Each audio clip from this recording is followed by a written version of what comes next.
नमस्कार, दर्श न्यूज पर बुलेट न्यूज फटाफट देख रहे हैं आप, जहां कम समय में ज्यादा खबरें लेकर आता है दर्श न्यूज। मैं प्रीति दयाल। तो चलिए बिना देर किए सीधे करते हैं खबरों की शुरुआत।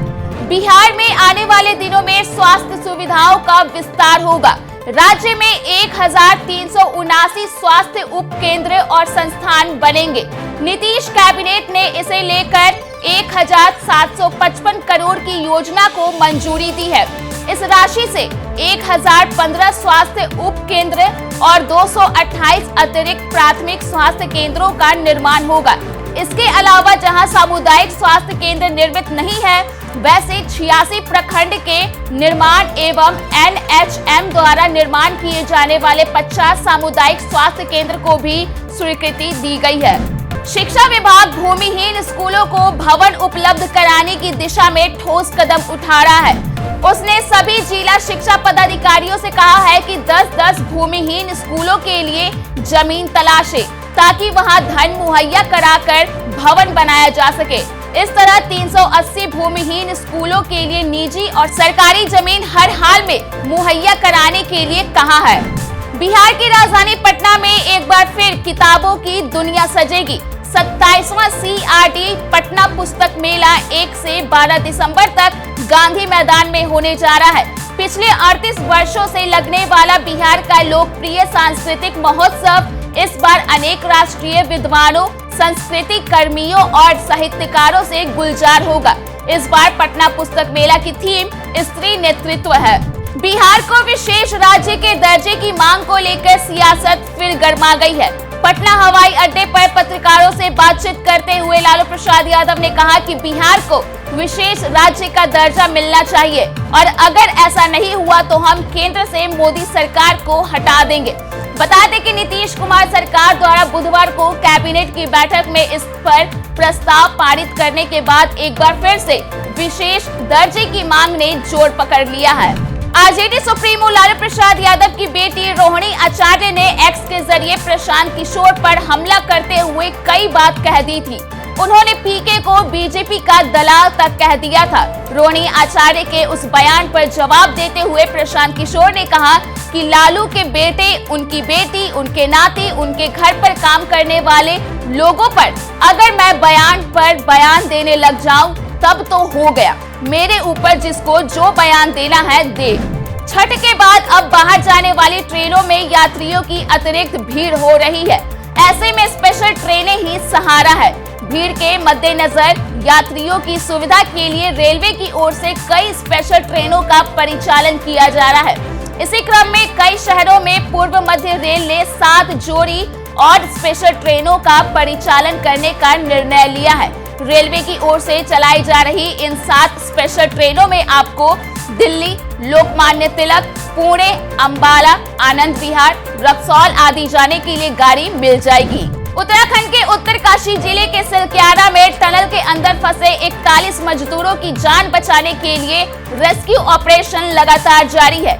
इसी बीच झारखंड सरकार ने मजदूरों को लेकर बड़ा फैसला लिया है। टनल से सकुशल बाहर निकलने के बाद सभी मजदूरों को एयरलिफ्ट कर झारखंड लाया जाएगा। आपको बता दें कि टनल के अंदर फंसे मजदूरों में से सबसे ज्यादा मजदूर झारखंड राज्य के हैं। झारखंड विधानसभा स्थापना दिवस समारोह का समापन गुरुवार को सांस्कृतिक कार्यक्रम से होगा। इस अवसर पर झारखंड के लोकगीतों की प्रस्तुति होगी।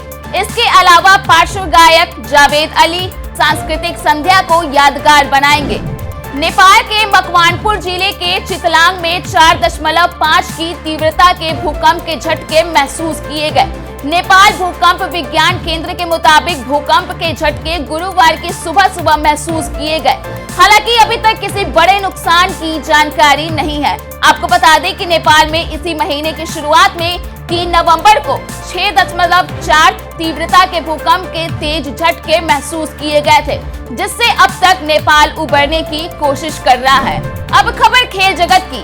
भारत और ऑस्ट्रेलिया के बीच T20 सीरीज का पहला मैच विशाखापत्तनम में खेला जाएगा।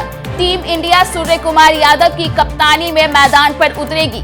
भारतीय क्रिकेट कंट्रोल बोर्ड की चयन समिति ने इस सीरीज के लिए अधिकतर युवा खिलाड़ियों को मौका दिया है। अगर टी20 के आंकड़ों पर नजर डालें तो भारत का ऑस्ट्रेलिया पर पलड़ा भारी नजर आता है। सूर्या विशाखापत्तनम में नए गेम प्लान के साथ मैदान पर उतरेंगे। अब खबर मनोरंजन जगत से। फिल्म इंडस्ट्री के मोस्ट लविंग और चार्मिंग एक्टर्स में से एक कार्तिक आर्यन ने अपना 33वां जन्मदिन सेलिब्रेट किया। कार्तिक ने अपने इस खास दिन को बेहद सादगी के साथ सेलिब्रेट किया। न कोई धमाकेदार पार्टी, न कोई शोर शराबा, बल्कि अपने जन्मदिन के मौके पर कार्तिक ने सिद्धिविनायक मंदिर जाकर भगवान के दर्शन किए और उनका आशीर्वाद लिया। मंदिर से बाहर आते हुए कार्तिक का एक वीडियो सामने आया जिसमें वो फ्लोरल कलर का कुर्ता और व्हाइट पायजामा पहने हुए नजर आ रहे हैं। गले में उन्होंने भगवान के नाम स्कार्फ डाल रखा है और माथे पर तिलक लगा रखा है। इस दौरान एक्टर बेहद खुशी के साथ अपने फैंस से मिलते नजर आ रहे हैं और उनके साथ सेल्फी ले रहे हैं। अब खबर मौसम की। बिहार में मौसम ने पूरी तरह से करवट ले ली है। गर्म कपड़े, जैकेट, स्वेटर, कंबल और रजाइयों ने घरों में अपनी जरूरत का एहसास कराना शुरू कर दिया है। ठंड के ऐसे हाल को देख मौसम विभाग ने अंदाजा लगाया है कि बिहार में कड़कड़ाती ठंड का दौर अब ज्यादा दिन दूर नहीं है। हालांकि इस हफ्ते अभी मौसम ऐसा ही बना रहेगा जैसे पिछले कुछ दिनों से है।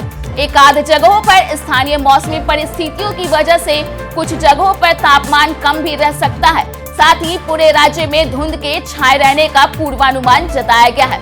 तो फिलहाल के लिए फटाफट न्यूज में इतना ही। देश और दुनिया के तमाम अपडेट्स के लिए आप बने रहिए दर्श न्यूज के साथ।